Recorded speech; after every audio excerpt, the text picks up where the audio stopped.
شما کدوم گوری هستین ها؟ خیلی وقت دارم بهتون زنگ میزنم. منتظر من بمون میام. کاظم عجله کن بریم. یالا عجله کن بریم. چی شده مامان؟ چرا گریه میکنی؟ آره اون فرهان خواهرتو طلاق داد. چی داری میگی مامان؟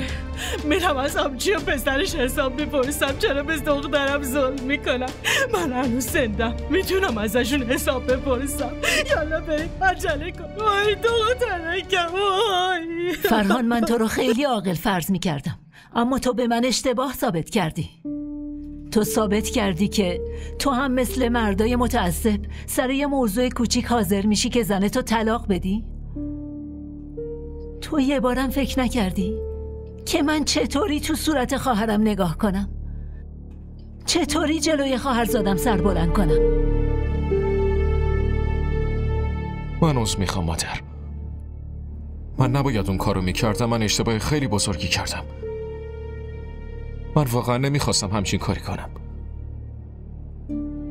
اما به خاطر ارسلان احساساتی شدم و این اتفاق افتاد. به خاطر این احساساتی شدنت قرار بود زندگی این دختر یتیم خراب بشه. به حرف پیوند زن و شوهر خیلی پیوند محکمی، اما نازکترین پیوند هم همین پیونده که با 3 کلمه از بین میره. اون بیچاره کاملا تو حالت بی‌اعتمادیه. برو این اطمینانو بهش بده که کنارش میمونی. به گفته شما من پیشش میرم، اما اون به حرفم گوش نمیده. خودتونم خوب میشناسیدش. میشناسم، همونو میشناسم، هم تو رو. واسه همین دارم میگم برو و از دلش در بیار. مادر چرا من همیشه برم از دلش در بیارم؟ همیشه اشتباهاتو اون قبول نمیکنه و چرا من باید برای آشتی پیش خطم بشم؟ یعنی تو میخوای اونو ول کنی؟ من این حرفو نزدم. این حرفو نزدی؟ پس پسرم دیگه حتی فکرشم نکن که این کارو کنی. حالا برو پیشش. خانم جان، راستش نصرت خانم با کاظم اومده. تو همینجا بمون، من میبینمشون.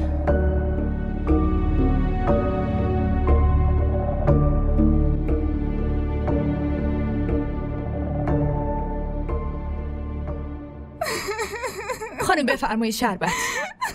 ببر، نمیخوام بخورم. گم شو از اینجا. نصرت این چه طرز حرف زدنه؟ اینجا اومدم با شما حرف بزنم. از اولش هم سر دخترم حبو آوردید و اذیتش کردید. حالا میخوای طلاقش بدین؟ آفرین آبجی، آفرین. اینجوری کسی با یه غریبه نمیکنه که شما با خواهرتون کردید. هنوز طلاقش نداده.